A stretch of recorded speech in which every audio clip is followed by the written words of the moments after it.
Hello and welcome. Thank you for attending this webinar.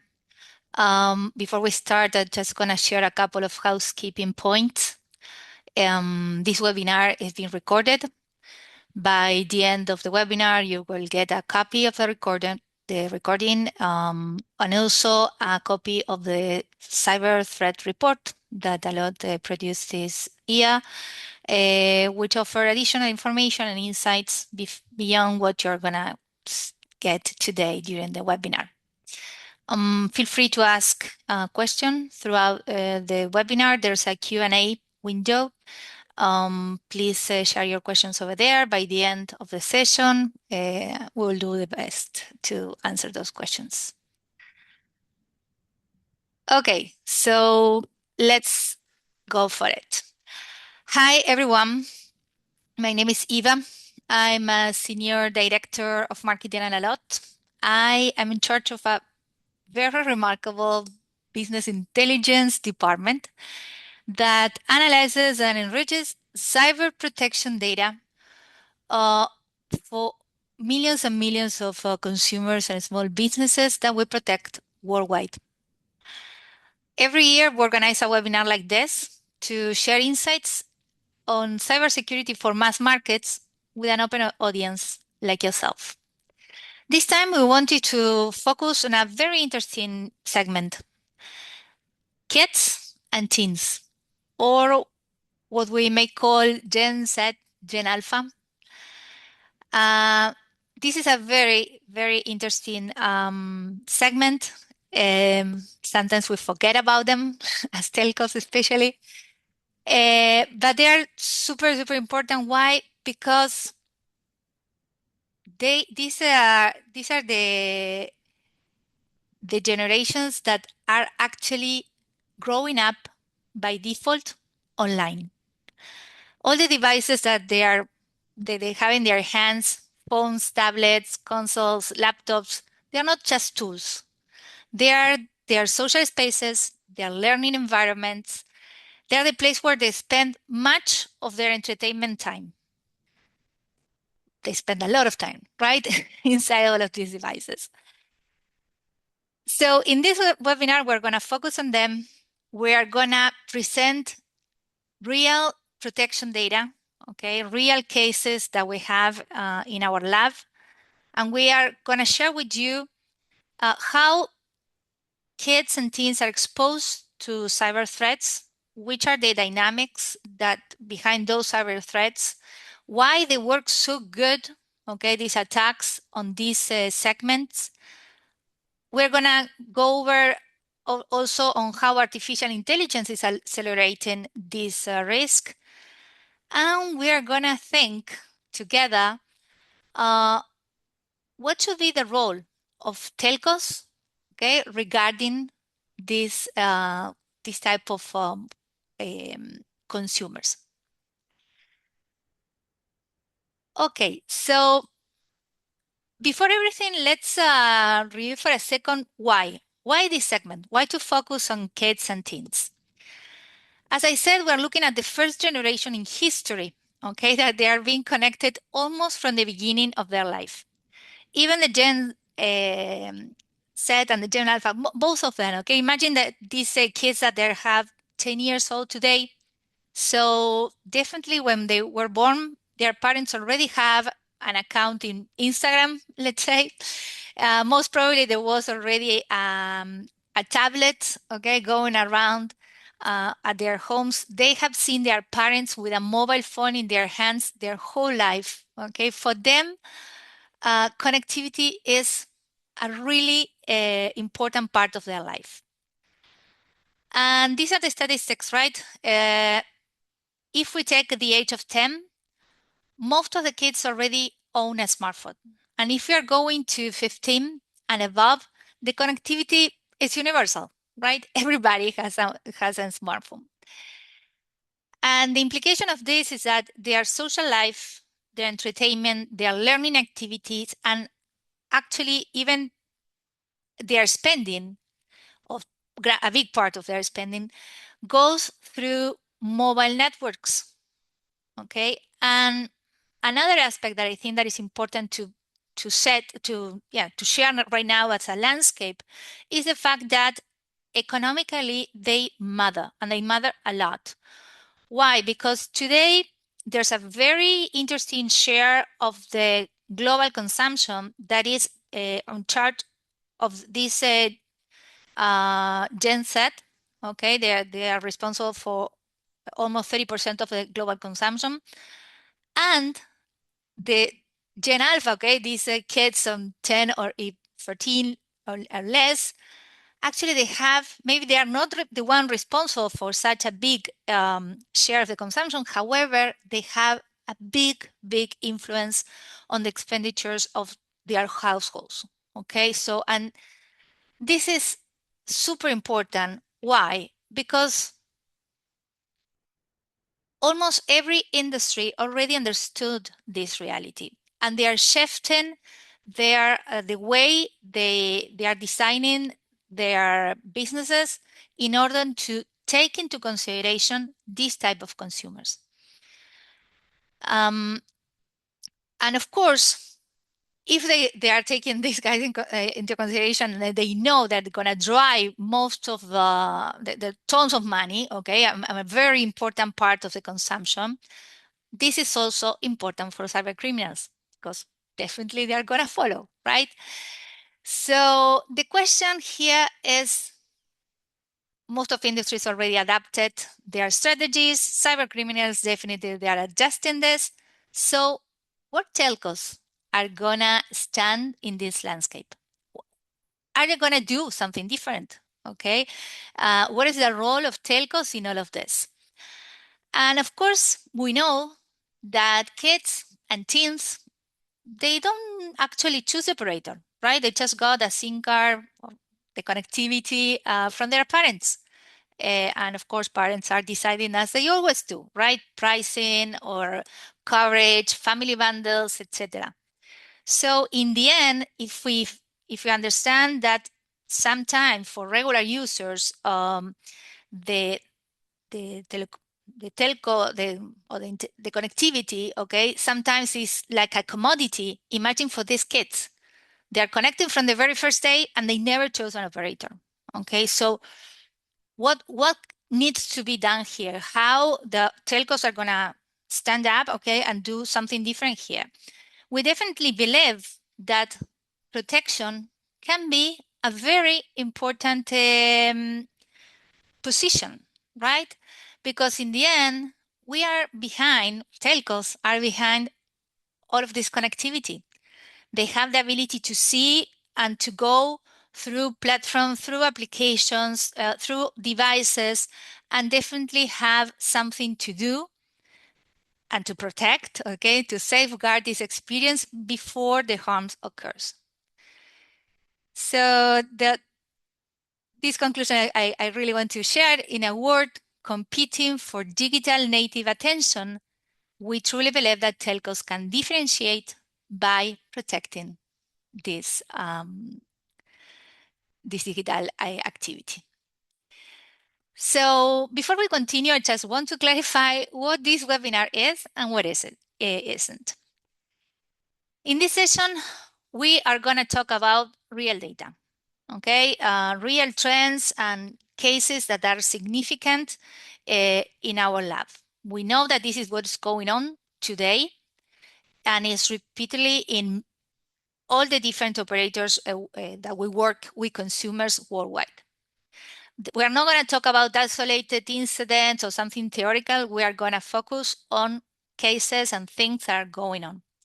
And we're going to do it from the behavior, okay, from the dynamics behind the cyber threats. This is not going to be a technical discussion. Not here, not in this discussion. We're going to just understand these patterns, really define what's going on. And definitely we're not going to talk about, we're not going to try to find who to blame, okay? No kids, no parents. This is not about how parents need to approach this or what kids need to be different. What we're going to do, we're going to focus on understanding this reality and think what operators can do related to this. Okay, so let's go for it. Why are kids and teens attractive targets? So let's make this clear. Kids and teens are not targeted because they are careless. They are targeted especially because they are predictable. They are very predictable. Why? Because they trust the digital content. They are growing up inside these environments, okay, where they spend that much time. Definitely, they react super quick towards things that we as adults will also react. Okay, usually when we discuss cybersecurity for consumers, there's always a chapter talking about the psychology aspects, okay, that are so important on these topics. Imagine that if us as adults we react if we are faced with urgency and social pressure or social belonging or rewards, okay, all of this works for adults. Imagine how much they are working for young users. And all of this part of the development, okay, of the human being, and the fact that kids are much more emotional and they don't have the ability to actually understand or recognize the long-term consequences, okay? Those that are parents or parents of teenagers, definitely we know that this is a reality. Okay, so cyber criminals, they also know. They know that whatever psychological trick they can play on adults when they are doing it on kids, they're going to work. Okay, the success rate are good. Why? Because kids are predictable. They will find them, okay, doing what they always do, and they can play with these aspects and know that they are going to work. So let's see a little bit more how. So before everything, let's stop for a second and uh, review where kids spend time. And here on the screen, I'm sharing the most representative applications when we're looking on kids. Okay, so this is a worldwide representation. I might say that definitely disagree with what I'm seeing, okay, in my own experience as a mother. But maybe you will tell me that, I don't know, no, this is not relevant for your market, okay?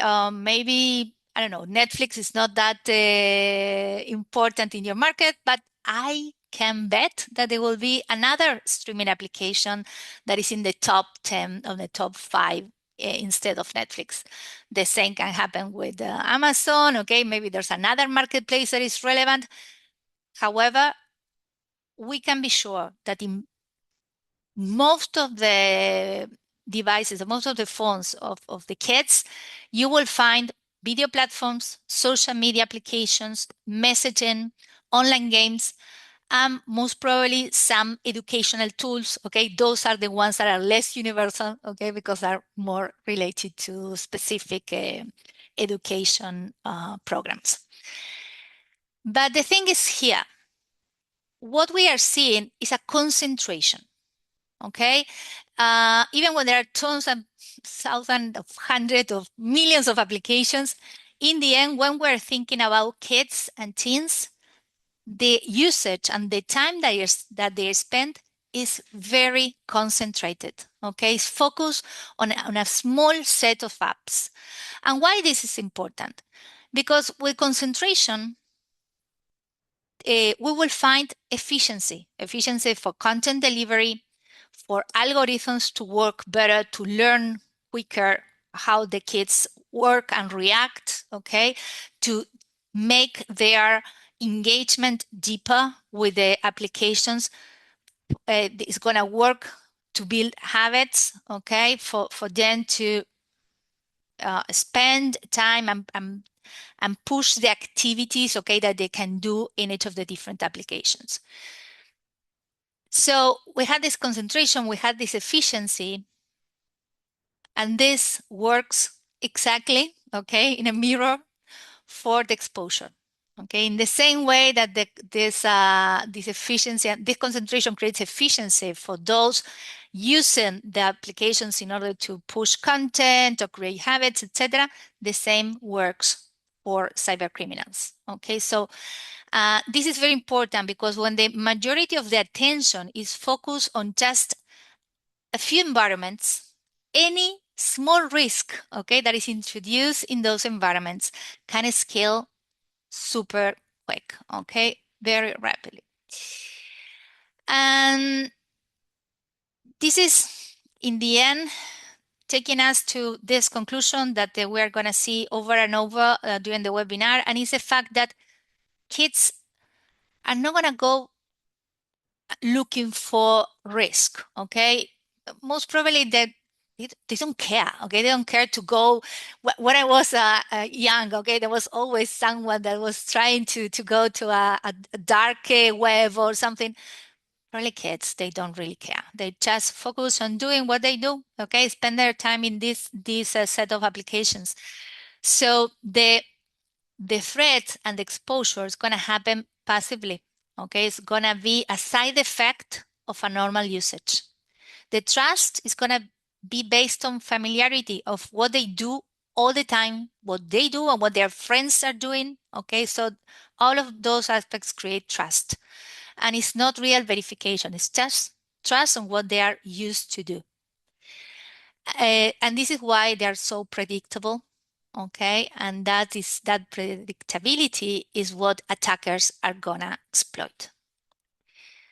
So just one extra topic that I would like to discuss when we are talking about kids spending time in applications. Okay, because I believe that there's a common misconception, and that is that if kids stay inside these really well-known apps, they are safer.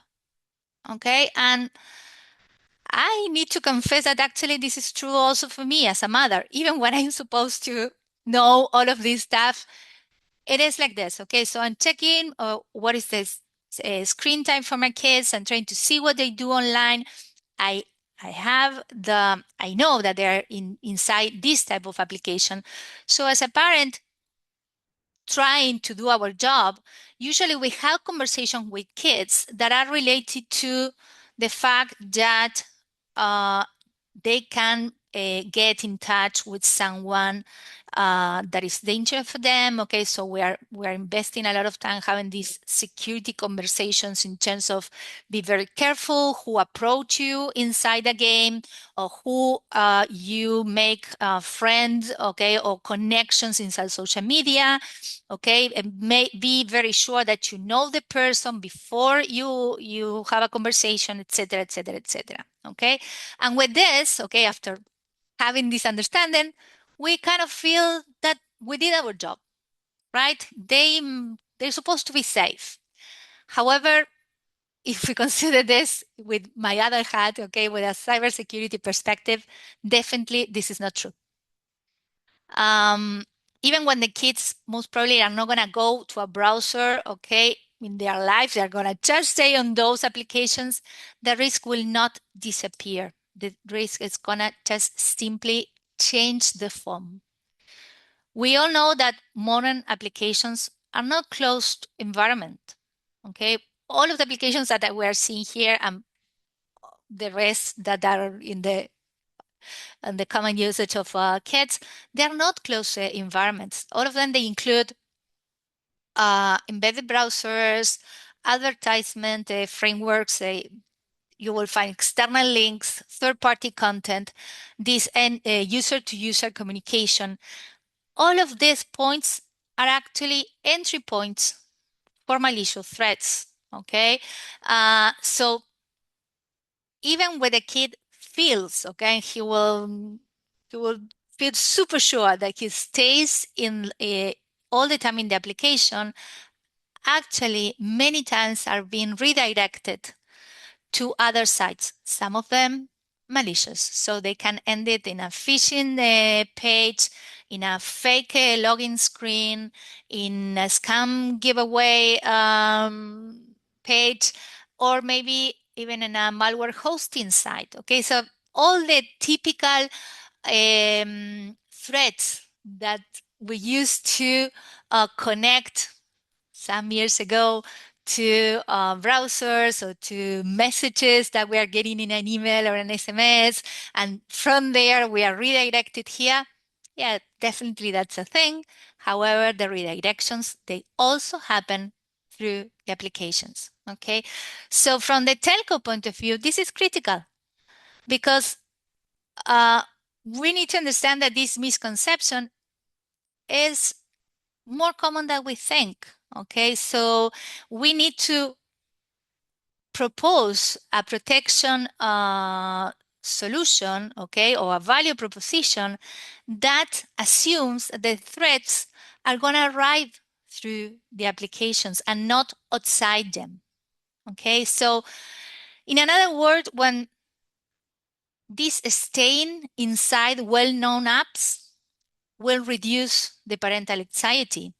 However, it will not eliminate the risks. Okay, so let's make it interesting. We now are going to move from patterns to real examples. Okay, so up to this point, we discuss dynamics behind the risk, but now we're going to go to real use cases. Of course, we needed to curate this. Okay, there are so many cases.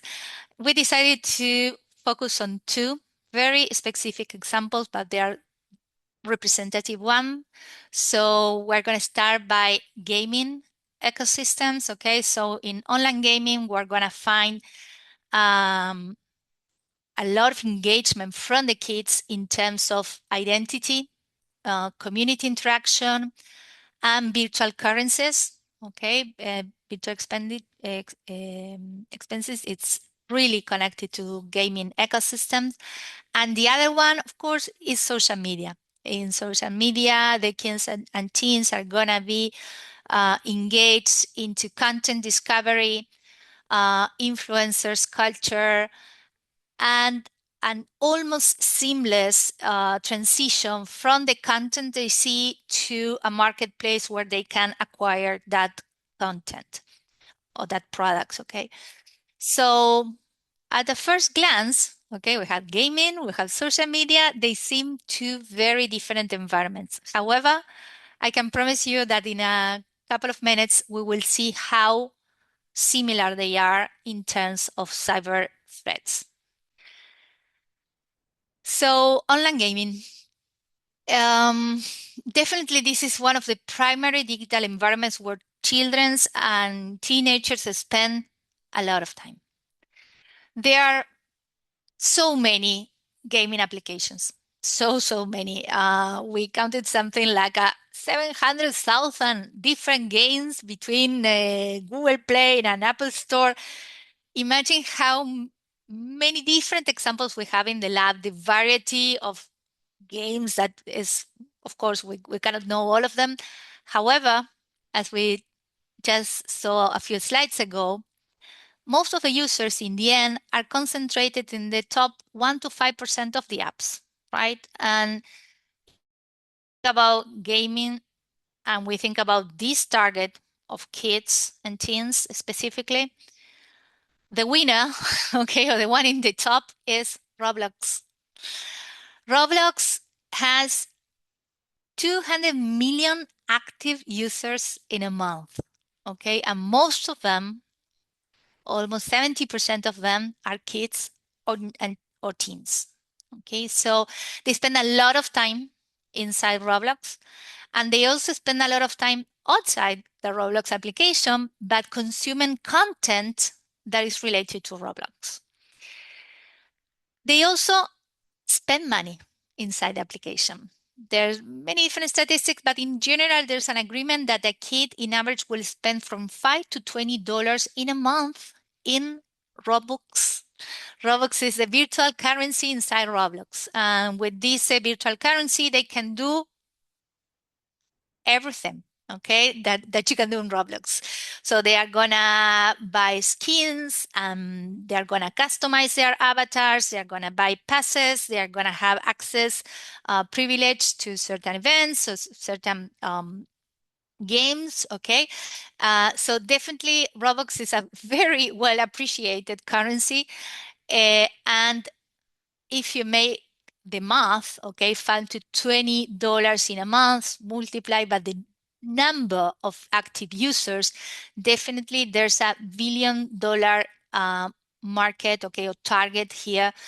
So what we have is for sure a very, very powerful scenario where we find high engagement, emotional attachment, social interaction or social presence, okay, visibility, and real monetary value. All of this together, okay, combined with the 200 million active users, is at the perfect attraction point for cyber criminals. So let's take a look how actually the threats look like.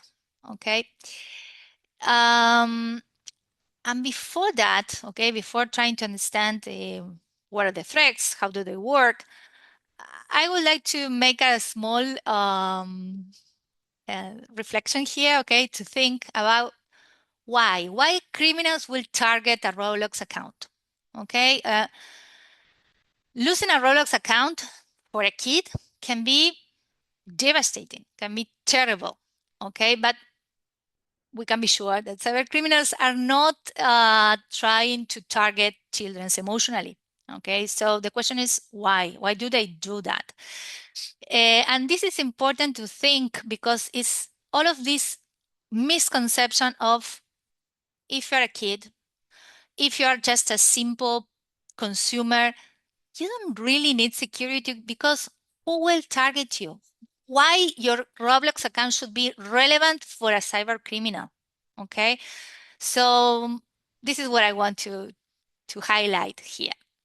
The opportunity is there. Cyber criminals are going to go after account takeover. Why? First of all, because as we said, there's real value. Okay, this virtual currency actually it's has a monetary value. Okay, so all the assets that were acquired with Robux, all the balance of Robux that they might find in accounts, all of these things can be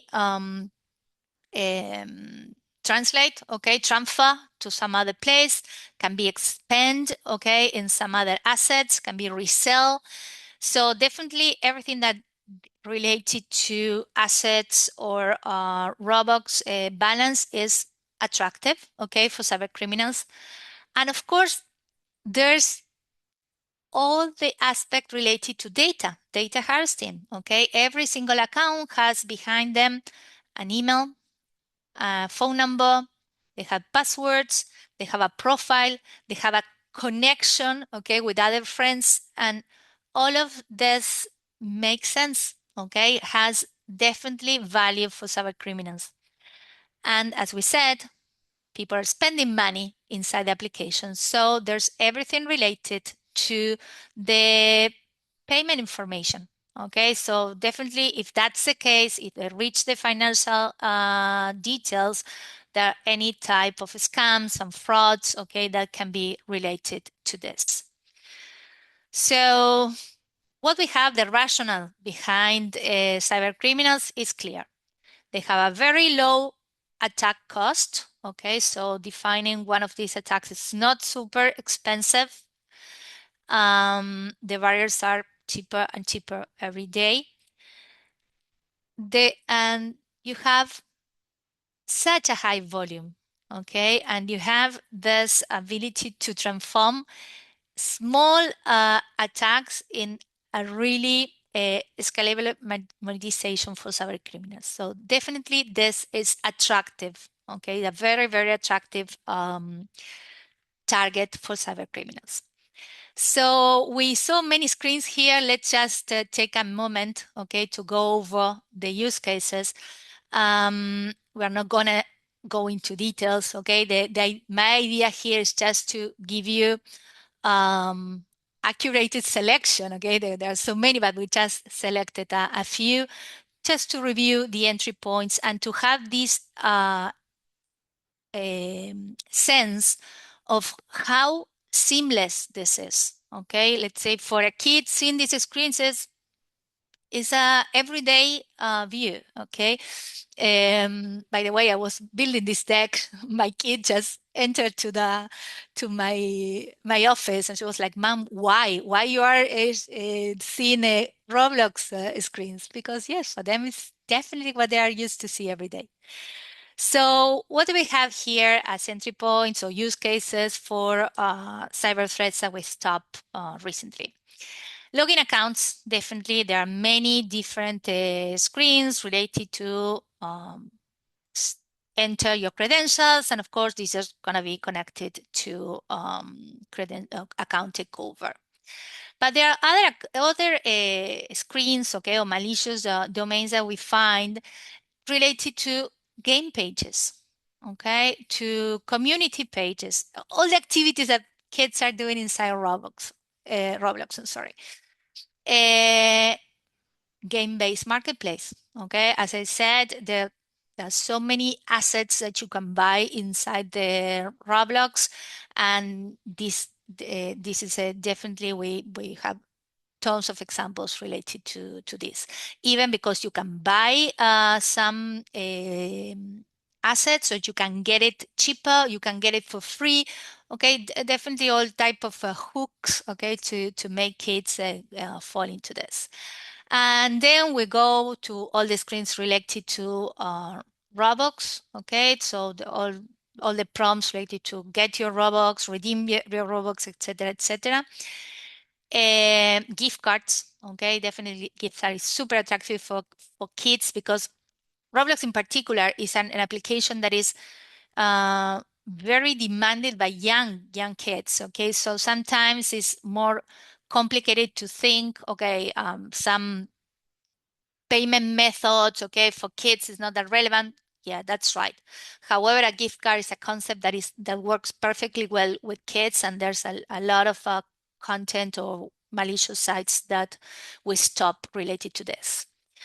Um, well, prices and milestones. Okay, so these are all very frequent activities that you're going to see inside the Roblox, and they are all super attractive for kids. Okay, they can get access to certain events, they can get these Robux that they can spend later, so tons of things. And of course, as I said before, it's not only what they see inside the Roblox application, but also the content that they will get as an advertisement or as a different approach inside other platforms in YouTube, in social media, etc.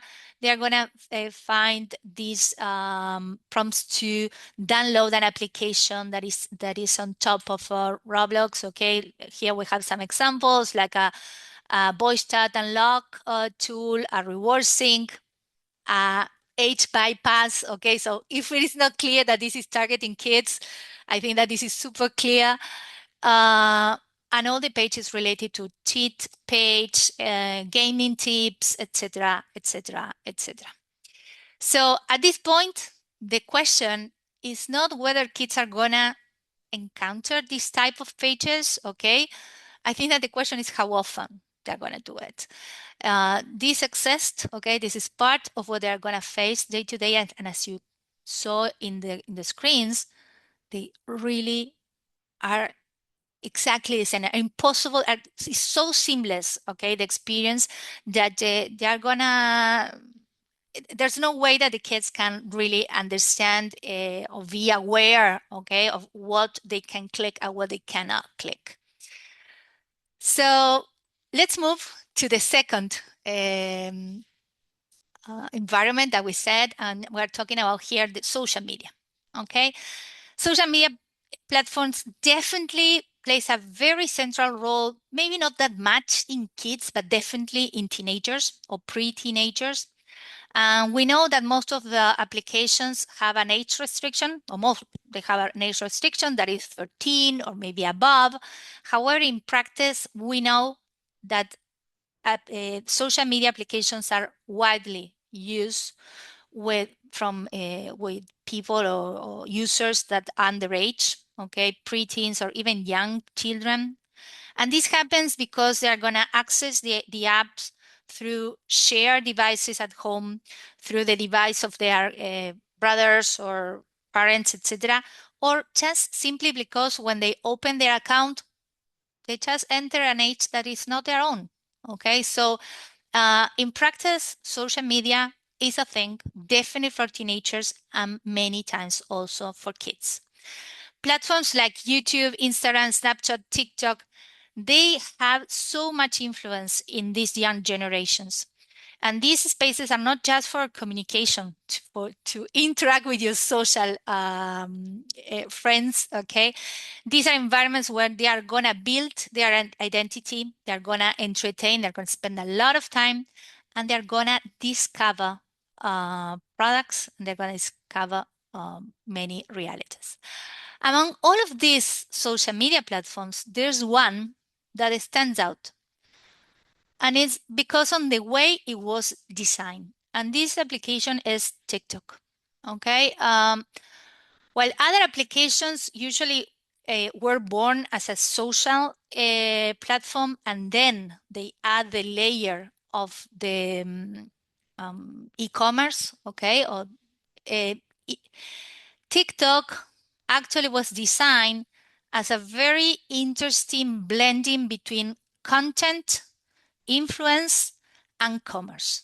Okay, so the usually from TikTok, the experience to the checkout, okay, going from the content that is being promoted to the acquisition is very, very seamless. Okay, so this is why we wanted to focus specifically on this one. Again, the statistics are crazy. There's 1.6 billion active users.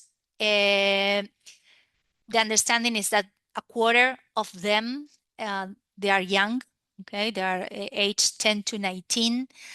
There's a very fast growth of this part of the marketplace inside TikTok, okay, TikTok shop, or those that are related to, okay, that they are going to be pushed through TikTok to platforms or marketplaces that are definitely built around TikTok. 58% of users, it said here, okay, so let's say half of the users or even more of them, they ended buying something through the platform, okay? And this is something that it's been repeated, okay? So they are recurrent buyers, and definitely the growth that we see in everything related to e-commerce on TikTok is huge. And of course, because of this, because we are combining attention and belonging and influence and creation of needs, okay, but discovery of products and the e-commerce part definitely is another perfect attraction point for cyber criminals. So I just brought here some other examples, less examples this time. We are kind of running out of time, so I'm trying to be fast. So we'll have time for questions. Some TikTok related scams that we see recently. Definitely, we also have many different screens related to credential harvesting. Okay, so login, pages to access and enter the credentials. TikTok coins. Okay, so this is, I don't think that is that famous as the Robux, the currency in Roblox, but TikTok coins actually is the version. Okay, it's a currency that is being used inside TikTok. For those who doesn't know, uh, usually it's been used on live stream of influencers, okay, to interact with them, to access to kind of a specific content and events. So usually is another very attractive asset, okay, that is in the end has a monetary value. You need to buy the coins, okay? And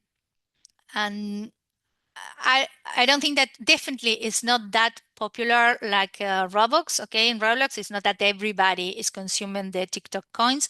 However, it's another entry point. It's relevant, accessed. Okay, there are many users with this feature, so definitely is a thing. Here's a nice screen. I just want to stop here for a second. Okay, just for you to, let's say, to go over this point. Okay, because we might say you just cover even two applications that everybody knows, okay, that are super global and generic. So come on, okay, what about the specifics for each of the markets? So the thing is, the specifics are here, okay? I try to share with you examples that are in English, okay? So we will all be able to read it and to understand what I'm talking about. However, what we see in real life are completely customized, even because of the language, because of the type of messages, okay, how they use the language. The look and feel, okay, you saw that there are many different um, designs, let's say, for to log in. Okay, this is because the criminals are adapting, okay, the visuals also to the users, okay, or the season or whatever they are. It's really going on today in the application. They are adapting their own content to that. Why? Because the idea is always the same. This should be seamless, okay? Should be transparent, should be super passive for you, for the users, okay? The idea is that they will not realize that this is something different, that this is something that they need to pay attention. Looks the same, they just tap and they continue, okay? They don't challenge the trust that they have on the application. Fake marketplaces, okay, as I said, some of them are trying to take this TikTok shop that is official marketplace, but some others are just other markets, okay, that some of them definitely are okay, these no, okay, the ones that we block because they're malicious, but there are many that they are connected, okay, to the TikTok experience. So the transition, the regular transition from the content to the marketplace is super seamless. Okay, the same happens with on the case of malicious marketplaces. Okay, so some other screens related to this, and this is also super interesting, okay, because we saw many cases where the kids or the users are invited to do what they like to do or what they are eager to do inside the social media application and get rewarded.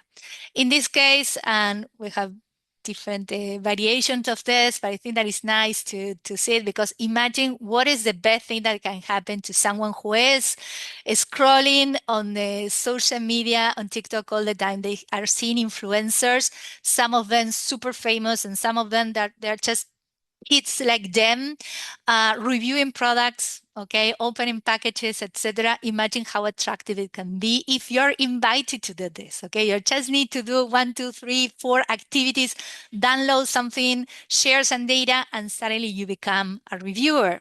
This is amazing, right? So definitely a very attractive scam, and we saw many of them also in other social medias. Yeah, social media platforms, definitely. That's kind of the latest trend that we're seeing. Well, in this case, it's even easier. You can need to keep scrolling, okay? But in this case, you scroll, but you are doing it through this program where again you need to do something, okay? Do download, share, etc., and you get rewarded. You get paid. This is amazing. So definitely we saw so many. And as you can see, some of them, for example, here they are just customized to the country. In this case, they are targeting different uh, um, age ranges. So why this is happening? Because again, they have also a solution for underage, okay? Because you might say, okay, you're getting paid, okay, but my kid doesn't have a credit card, so how he's gonna go for that? But the payments options that they get, actually, they are things that are not exchange for teenagers, okay? They're talking about payments through PayPal and Cash Apps and gift cards, okay? And any type of financial tools, okay, that are very frequent for young users, okay? So definitely are attractive proposals, okay, for these kids to get engaged and participate. So just to summarize this, what happened to victims? Okay, we have the account takeover, kind of things that we just saw before, okay? The possibility of financial loss or data threats, okay? Of course, emotional and social impact. And the why, okay? What are the drivers that the cyber criminals have to do this?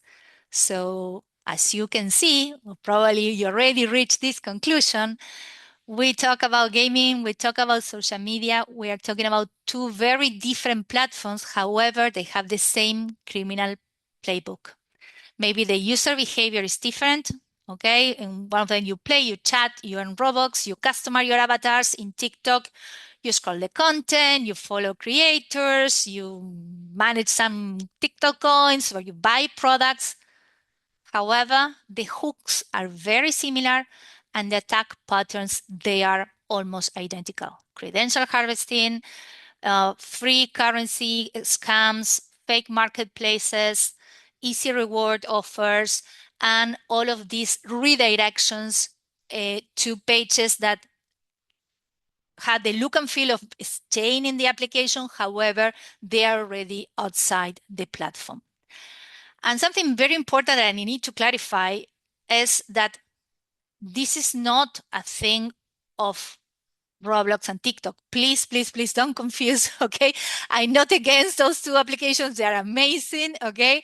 The idea is just to use two very strong examples. But if you're talking about gaming, most of the games, they had the same dynamics, okay? I just mentioned 2, 3 only because the slide cannot be huge. Okay, but they have the same dynamics: virtual currencies, skin and upgrades, community chats, external links, these mods applications. The same happens with social media. Even if you move to other social media platforms, you still have the influencers, the recommendations, the seamless checkout, okay, or the immediately go from the content to the marketplace. So definitely it's relevant for others, okay? And if we move away from gaming and social media, okay, and we remember the initial set of applications that we reviewed in the beginning, I mean, streaming applications, other applications that are specifically marketplaces, okay, from the very beginning, messaging apps and educational platforms, what they all have in common is that they are still open environments. So they have advertisement, sponsor content, share links, promotions, rewards, and all of these redirection to external websites. So actually what we saw is working for all the applications, so all the reality where kids are spending time. In all of them, we will find this equation: high attention, high trust, real money or digital value, okay, and definitely the and spectacular, okay, attraction point for cyber criminals. And of course, we need to remember this, that there's another actor, okay, the start of the season, that is making digital deception faster, cheaper, and more convincing. And I'm talking about AI, of course. I didn't want you to do this webinar around AI. This is what we did last year, okay? Because if you ask me, I think that 2024 was the year where we definitely saw a breaking point between there are easy tools available in the market to social media is doing a very huge breaking point in what we see in terms of cyber threats, okay, in the mass market, to what we have today. Today, what we have is basically the same, but much more and better.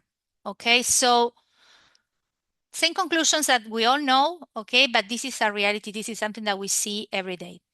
AI generating phishing pages, human-like scam messages, messages that are perfect, they're super customized. All of this part of the impersonation, okay, or even brands or people, okay, those recommending the content inside social media. How do you really know that is your let's say this this person that you can really trust, and it's not just some AI pretending to, right? This is something that happens to us. So imagine that this is definitely important also for kids and teens. Automation, rapid domain generation, and this is also important because most of the threats that we share, actually, they are not important in itself, each of them, because we have each of them for a few days, okay, maximum, and definitely so many versions, okay, of the same story because of this, because they are all the time generating more and more. So I want to move to the conclusions. So let's review very fast. What did we learn today? Kids live online. They spend so much time online. And all of this time that they spend online is mainly focused in a very small set of applications.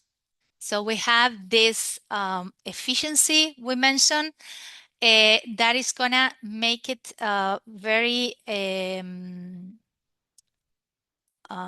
let's say, interesting for cyber criminals.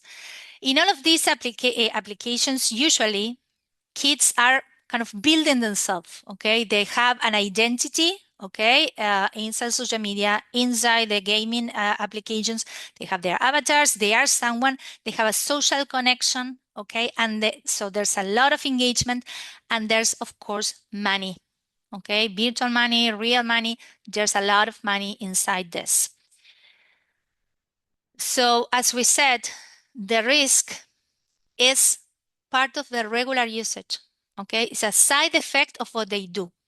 The kids are gonna do what they do online. They're gonna be predictable, and the scams are gonna learn all of these patterns and gonna try to get them doing exactly what they do.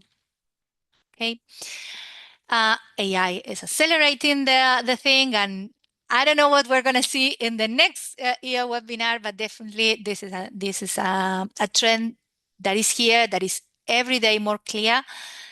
And sorry, going and well, again, exposure is not accidental. Okay, so these are mainly the main topics. Okay, that we review today. So let's go to the conclusions. Okay, I think that the most important conclusion that we can have today is this: the fact that children's they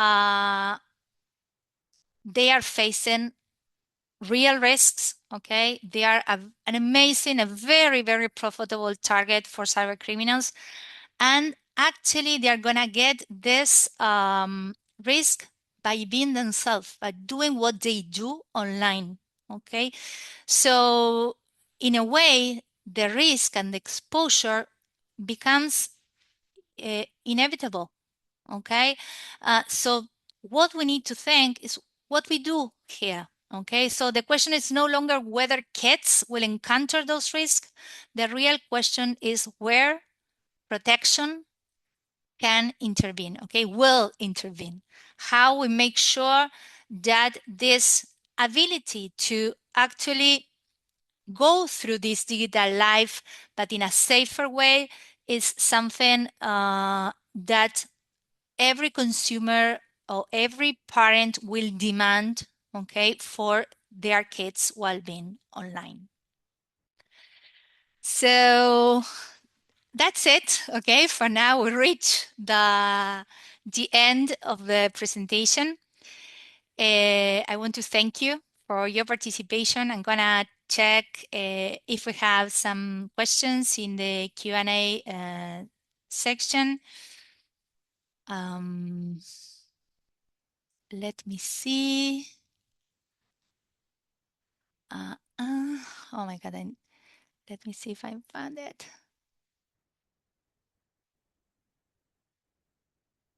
Okay, now I see it. Sorry for that. Okay, so there's a question around, can protection service block dangerous site and content without ruining the mobile experience for kids? If not, kids will insist on their parents removing the protection. Yeah, that's important. Kids spend time in their friend's home. Okay, let's go one by one. Okay, so as you know, our main value proposition in Allot is to protect on the network level. Okay, this is something that we're super proud of what we do. It's very, very successful. I may say that most of the examples and definitely all the use cases that what we reviewed today are relevant for the network-based protection.